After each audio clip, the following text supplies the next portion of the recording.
Hello, Dreamcatchers, and welcome to another day in the Writers Haven. We're actually in the Haven Corner at the 2018 National Book Club Conference. We've been interviewing a lot of authors, and we have a lot of great shows in this season 3 of the Writers Haven show. And with me today is Naleighna Kai, who is the author of 5 books. We're going to talk about those books. And she also is a book whisperer.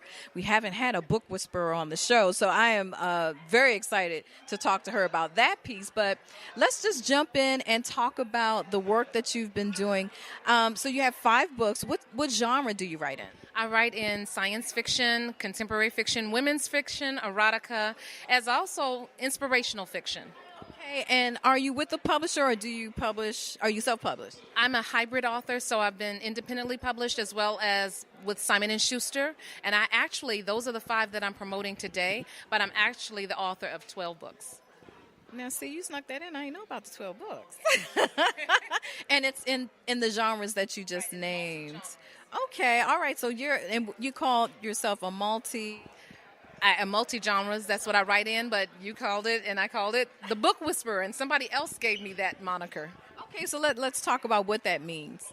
That means I'm the person that can help people get from point A to point Z with their writing. There are a lot of people who'll say, oh, I've been writing a book for 12 years, but if you don't give yourself a deadline and say, I'm going to have a book in hand, like by my birthday or by Christmas or whatever, then it's going to be open-ended forever. You'll leave here and die with the book still in you. I'm the person that can help people to get that book out. Whether they have the writing skill set or not, I put them in touch with the best editors. I'm also a developmental editor. I'm an agent. I'm all the things that I would say one-stop shopping in a literary house. My son does all those wonderful covers. He's Woodson Creative Studio, and he's also an author himself. He was nominated for an NAACP Image Award for a book he wrote about me.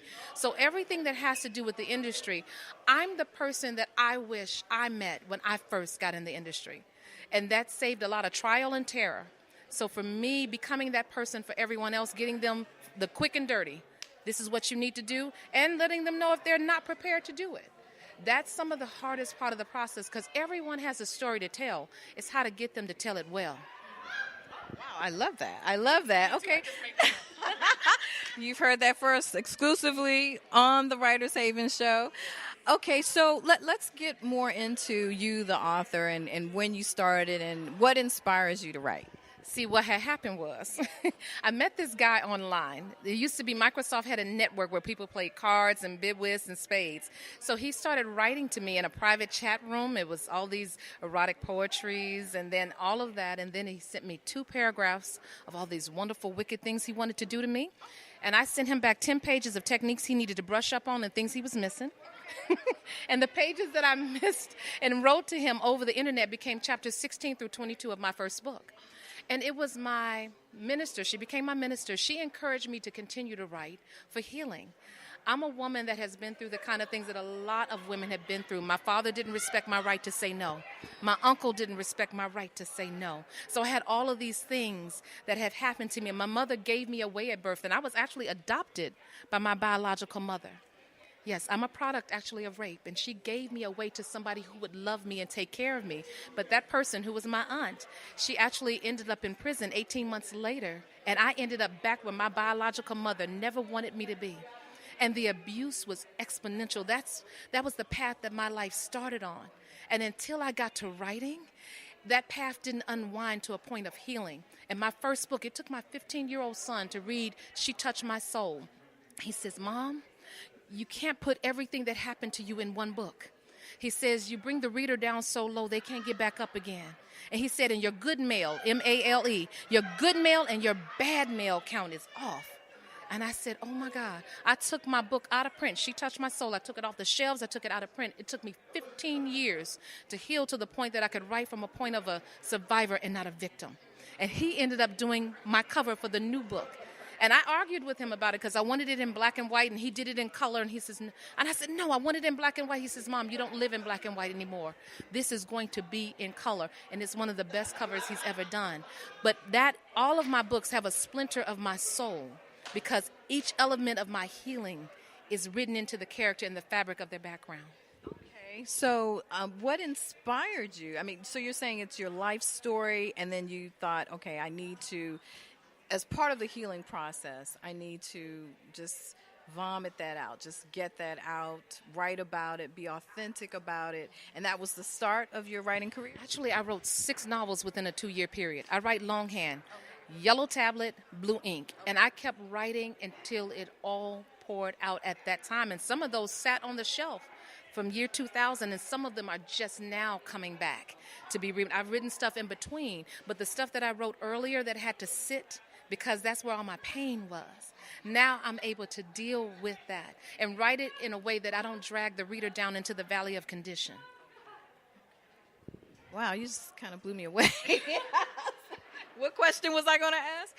Okay, so you basically told me about your process. Now, the technical way in which you write, is it do you write linearly? Do you outline? Are you plotting out the story and then you jump into the actual writing? What is your process? And also, because you write in different genres, so is your approach different depending on the genre, or is it always the same? Actually, the approach, every book has its own imprint. And it depends on whatever issue that I'm working out within myself at the time. Take My Time in the Sun. That's a book that's right now being shopped by my agent for a book deal.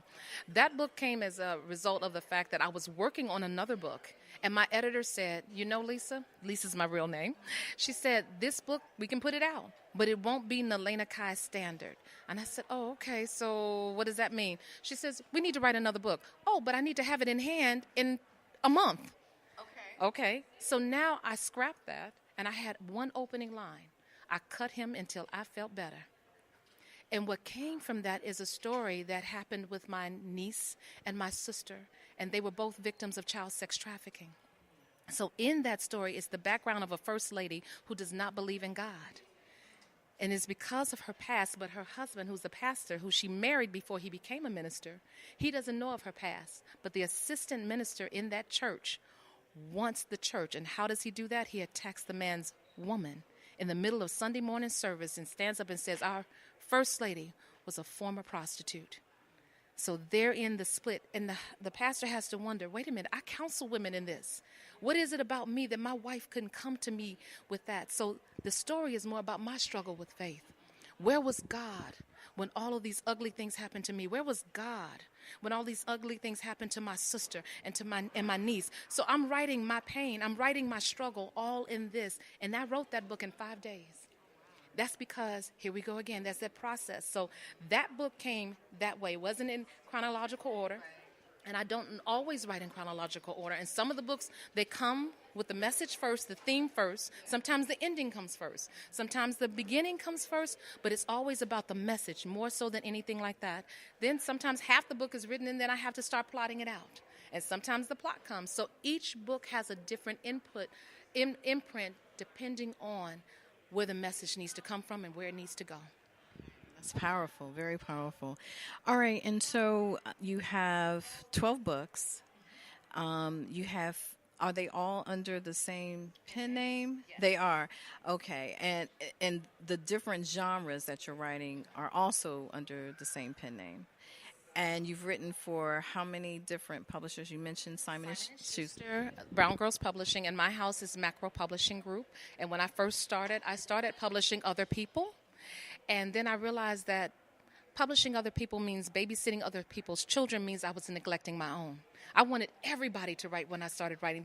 The passion for it came, and I wanted the dog to write. I didn't even have a dog. I wanted my son started writing, my minister started writing, because I found such a release with it and such a healing. I wanted that for everybody, but I realized everybody wasn't ready.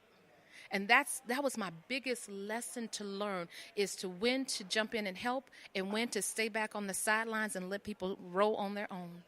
That more than anything, because I wanted people to feel what I was feeling. That was the best thing that writing ever brought me, because if it was about the money, I would have been out of this industry a long time ago. So the writing brought healing. It was like a healing therapy for you. And then people who may have gone through those same struggles and challenges and pain are also reading your books and also getting that healing therapy as well. But it took a minute, because my first ones were more detailed in the pain, until, like I said, my son. Kind of autobiographical or like a memoir type? More autobiographical, but I went into the details, and I didn't realize I had to respect the person reading on the other end, that it might trigger something for them because I'm telling my truth. But there's a way to tell that truth that doesn't harm the person that's absorbing the lesson. If you have to take them back through there and it triggers something that hurts them, they won't get that message. And it took me a few years to realize that. So how did you maneuver that? I mean, how do you know how far to take the reader into the calamity, the pain, the environment that you're bringing them into without cutting them off completely? I mean, you're very sensitive to that. I mean, that's basically what you're telling me. How do you do that? How do you know that? Because I still write the entire details, and then when I go back through it, I comb through to condense it. I can allude to something and let the reader fill in the rest. That took a skill set that I didn't have in the beginning, and my most famous book, I would say, is Every Woman Needs a Wife. And I went into detail in that one, and I cringe now when I see people say, oh, that's my favorite book. And I'm like, oh, my God. Because I know I took it much too far, but there were so many people that loved that one. That's the one that put me on the national bestsellers list. And I was like, but now I know it is more to it than writing just every single detail of what could happen to a person.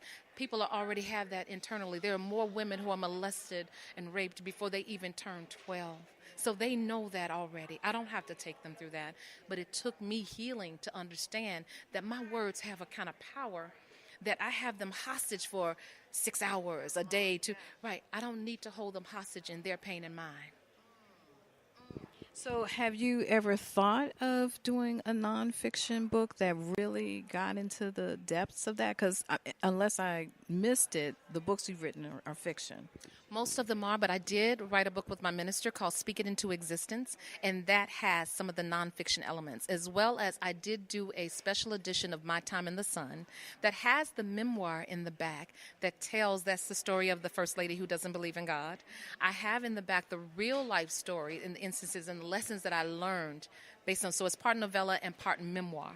I'm not sure if the publishing house will publish the memoir portion of it because I'm thinking they're going to focus on the fiction, but I may take that at some point. I think I need to live a little more. I think I need to heal a little more. Yeah, and then I can write a memoir that it isn't just all about the pain, just coming out of it. It is living through it and helping others through it. I need a little bit more of that before I can just put that in print. Okay. So there's the process of writing, which I'm so glad. Thank you so much for going into the detail of how you do it and respecting the fact that there's different genres and also respecting the reader and their sensitivity about the subject, particularly if they've gone through it or they're going through it. And so with your projects, are you still writing books of that theme, or have you also introduced other themes and elements into your writing that whether it's published or to be published? Well, what put me on the map, like Every Woman Needs a Wife, is the story of a woman who walks in on the husband and the mistress and says, if you're going to cheat, I need to get something out of it. So the mistress needs to come home, clean my house, keep the kids, and put some money on the bills too. So my stories all kind of centered around interesting relationship triangles. That's what put me on the map. But the women's backgrounds had those elements of my life in them. So Open Door Marriage, we have an NBA basketball player who falls in love with an older woman, and then he asks her to marry him, and then she disappears and then reappears in his life 3 years later at the point he's about to marry someone he finds out is her niece. And the niece doesn't want to lose that money. So she puts an offer on the table she thinks he can't refuse. So here we have another triangle. And then Was It Good for You Too? Another triangle, but different. It is one woman and two men. But it is not done all about licking and sticking. It isn't about the sexual aspect. It is what are people doing these days in these polyamorous relationships as well as normal relationships. Because we remember back in the day, we had the husband and he had a woman across town and another set of kids. People just didn't talk about it, or they knew it and they let everything lie because they didn't want to, upset the apple cart? Right. So it's always been there, but though that has been the theme of working through interesting relationships. But the background of the women, that's where I focus on putting part of my history or my life into it. Okay, so you are a publisher. You've been on the self-publishing side. You've been on the publishing side, the mainstream side. What advice would you give to new authors that are coming out into this writing journey, having been on both sides of that fence? Well, first off, I did a book on writing, so that is the nonfiction piece. I forget about that one. It's called Bearing It All, The Ins and Outs of Publishing. It's the book that I wish I had in the very beginning. And what I find is I say self-publish first, because you control every aspect of it, from the editing, from the deadline, from the cover design, from the content. You control everything. So when you get to a point where you're going to a major house, you know what you're getting and you know what you're giving up. And you know why. Because at a certain point in time, self-published authors, quite a few of them are here today, they became New York Times best-selling authors. But they were selling books so well, it was competing with the majors, and that's why they came knocking and saying, hey, let me give you this 6-figure deal.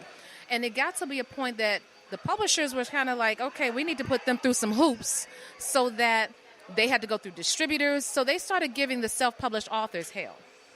And it got to be a point, even I got upset with the process and said, you know what? It's a little too hard to be self-published. So let me get a deal with the major house. So I threw that book together for Every Woman Needs a Wife. I wrote it 4 Fridays in a row from 8 o'clock at night to 6 o'clock in the morning at a little hole in the wall on the south side of Chicago. I threw it together, and that's the book that got me a deal with Simon & Schuster. But the thing is, I learned that I had control with self-publishing. I gave up control with a major house, but what I got in return was wider distribution, but I got lower proceeds because you get 10%, just like the music industry. I got 10% on the return, but I had to spend all the money on my marketing myself. And that was one of the biggest lessons for me. And I said, okay, I regret that I put all of my royalty money in marketing, but God blessed me a few years ago with the house. And the way the money came for that house and the grants that came from the house, it shaved off almost the same amount of money that I put in for that marketing. So what it told me is God said, do what I told you to do. Focus on that writing, getting that thing. I'll cover everything else. Okay. So you mentioned that there are, I want to call them a team of writers, but there's like a family of writers. Okay. Talk to me about that.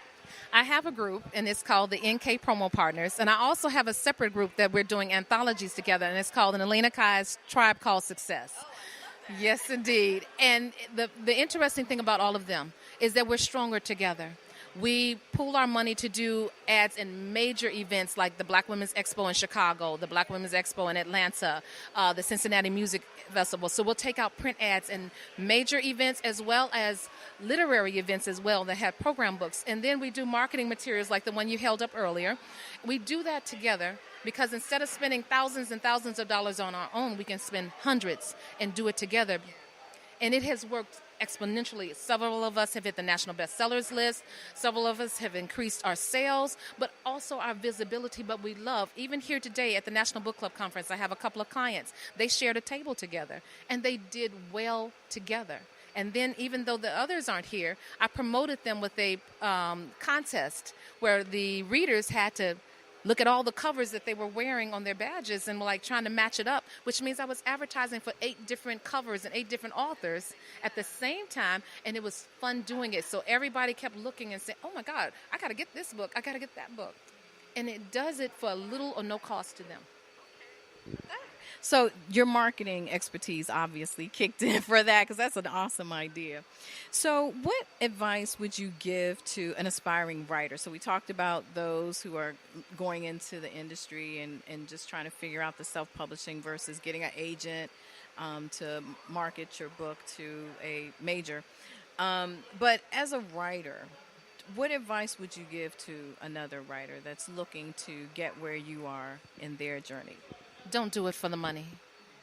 Don't do it for the money. Think about the product that you're putting out, and think about 50 years from now, 75 years from now, 100 years from now. What family member of yours is going to read your book and what they're going to get out of it? Don't do it for the money. Do it for the message. Research first. What path are you going to go? I'm not saying that it's hard to get with a major house, because there are several conferences like RWA, Romance Writers of America. There's Book Lovers Con. It took over for RT Convention. There are editors at those houses that you can sit directly across like this and pitch your book to. That's where a lot of people are getting their book deals from. So my thing is, research it first. Make sure you have a tight project. because there are some people who have really great ideas, but their stories aren't well edited and well executed. And then they have people who have mediocre ideas, but it's ready to roll because they have done their editing, developmental content, line, all of that. The publishers sometimes will go with that mediocre because that person has put in the skin in the game and they put in the work. And that's what they kind of want to see. Really important. Well, thank you so very much for talking to us. We really enjoyed having you here. And Dreamcatchers, tune in October. That's when this show will actually air, and we will have other authors from the 2018 NBCC also air their shows. I mean, this is a great event. And it's a great opportunity for those of you who are looking to write and you're looking for inspiration and you just want to envelope yourself and embrace those other authors and also the readers who are part of the book clubs that come here. So I strongly suggest that you register for the 2019 NBCC. And thank you again for being with us.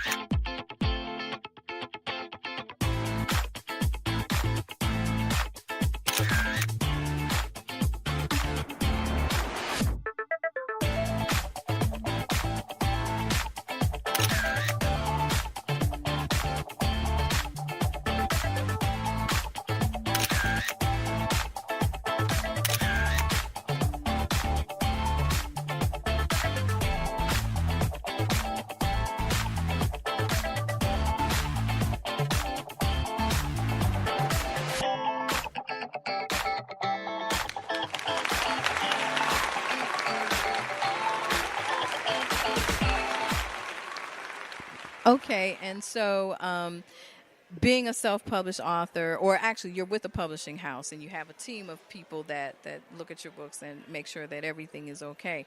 So how involved are you in that process, like outside of just the writing of the books? Sometimes I might go over it with my mom and take out little pieces. And if I'm writing on paper, and she's gonna type it on the computer so she can save it, we actually do go through and take some pieces out that really aren't that important. Okay, so you're here at the National Book Club Conference. Is it exactly what you thought it would be, or is it more than you expected? Tell me about how your experience has been here.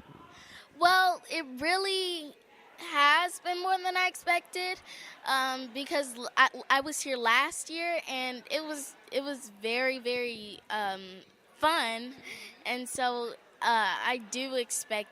Well, I really didn't expect this, but it has been better. Okay, and so what do you think that book clubs are important for authors like you? Yes, they are, because you get a chance. Because I really love to read, and so when you go around and getting books, it's just like it's technically you in a fantasy world, because reading is fun. It really is. And so when you get books, it's just amazing. Okay, are there any authors here that you wanted to make sure that you met? I know Miss Terry McMillan. I think that's it. Okay, all right, that's fine. That's great. Okay, so your experience has been great. You're meeting a lot of other fellow authors who are inspiring. Tell me some of the authors that you're really inspired by and that you're reading. Well, I do read a lot of books. I can't make out the names. I know. It's kind of one of those on-the-spot questions that you need a second to kind of train your brain to remember. I totally get that. All right. So what are some of the books or authors that have in some way inspired your reading? Well, Not who you're reading, but, I mean, you probably read them too, but just inspires you in any way. Well, I read more, well, me.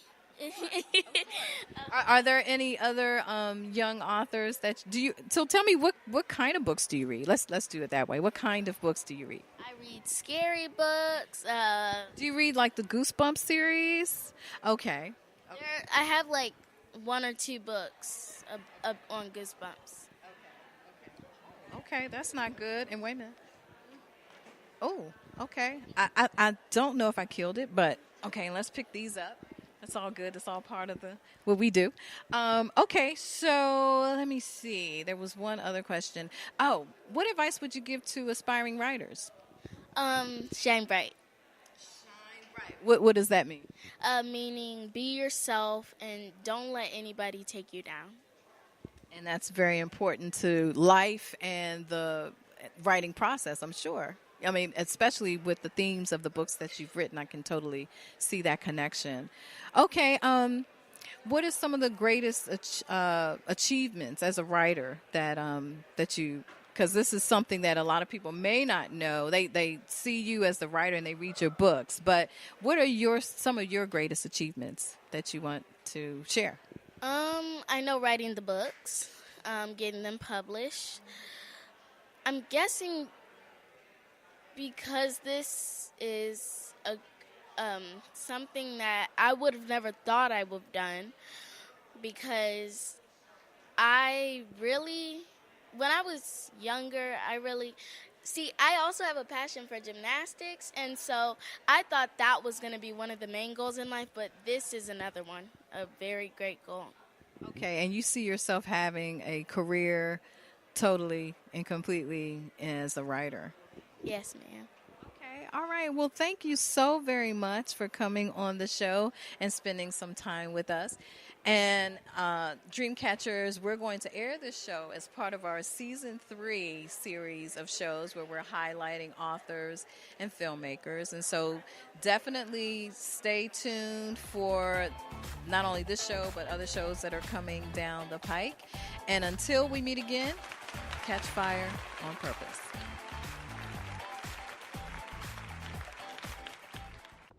Dreamcatchers, welcome to another exciting season of the Writers Haven Show. I'm Helena, your host and executive producer.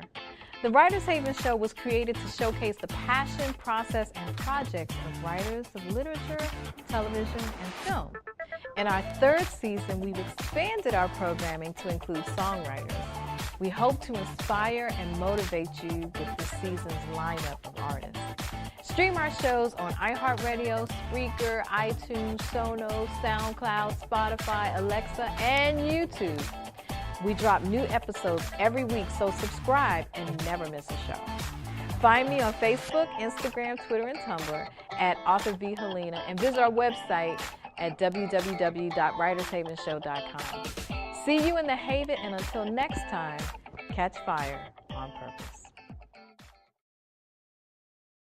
You could be my teacher. You got the skills. The smarts? Yes, you. You could be the teacher I never forget. That'd be cool. Does that corporate job even have recess? What are you going to make of yourself? What are you going to make of me?